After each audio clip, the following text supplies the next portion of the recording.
बातमी भोंदूबाबा खराचा आणखीन एक नवा कारनामा समोर आलाय। महिला अत्याचार, अनधिकृत मालमत्तेनंतर आता फसवणुकीचा गुन्हा दाखल झालेला आहे। नेवासा इथल्या व्यापारी राजेंद्र भागवतांनी खरात विरोधात गुन्हा दाखल केलेला आहे।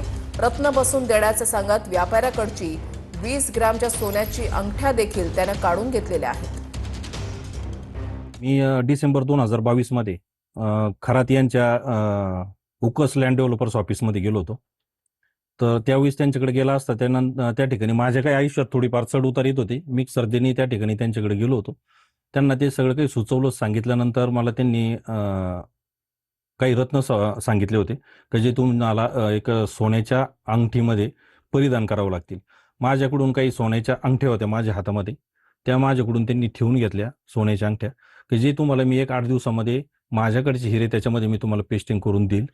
आणि मला ते साधारण 3 रत्न त्यांनी 2,62,000 रुपयाच्या मध्ये आमचं ते ठरलेले होते। तर पहिल्या दिवशी माझ्याकडून त्यांनी 1 लाख म्हणून आगाऊ स्वरूपात घेतलेले होते। 1 लाख रुपये त्यांना दिल्यानंतर मला त्यांनी 5-6 दिवसानंतर फोन करून सांगितलं की तुमची अंगठी तयार आहे, तुम्ही उर्वरित पैसे घेऊन या आणि तेवढी ती अंगठी घेऊन जा।